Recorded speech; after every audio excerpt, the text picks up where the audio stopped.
काही माणसं पराक्रमी असतात पण चारित्र्य संपन्न असतील असं नाही. काही माणसं चारित्र्य संपन्न असतात पण पराक्रमी असतील असं नाही. पण माझा राजा हा महापराक्रमी पण होता आणि शतकोटीचा चारित्र्य संपन्न सुद्धा होता. ही सगळ्यात मोठी इतिहासानं घेतलेली ती नोंद आहे.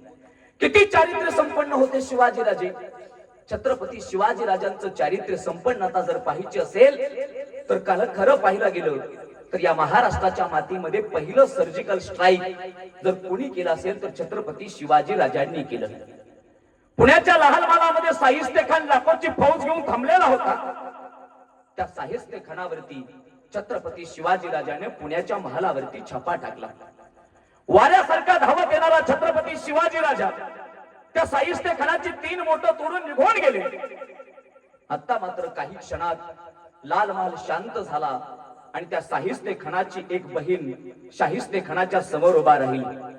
भाईजान, बरीच वेळ झालं माझी मुलगी मला दिसत नाही.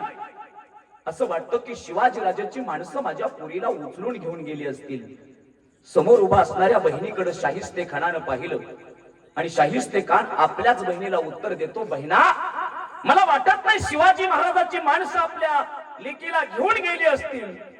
पण यदा कदाचित जर शिवाजी राजाची माणसं तुझ्या पोरीला घेऊन गेली असतील तर फिकर मत करणार, स्वतःच्या लेकीप्रमाणे शिवाजी राजा तुझ्या लेकीची काळजी घेईल. या महाराष्ट्राच्या मातीमध्ये आपल्याच माणसाला आपल्या चारित्र्यावरती विश्वास असतो, यात काही नवल आहे.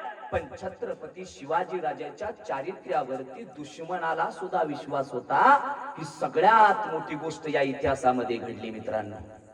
शाहिस्ते खान आपल्या बहिणीला सांगतो, काळजी करू नकोस, यदा कदाचित शिवाजी महाराजाची माणसं तुझ्या पोरीला घेऊन गेली असतील तर स्वतःच्या लेकीप्रमाणे तिची काळजी घेईल.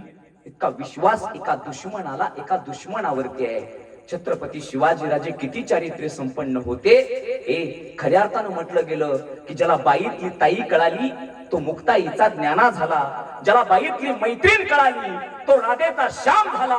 ज्याला बाईतली पत्नी कळाली तो सीतेचा राम झाला.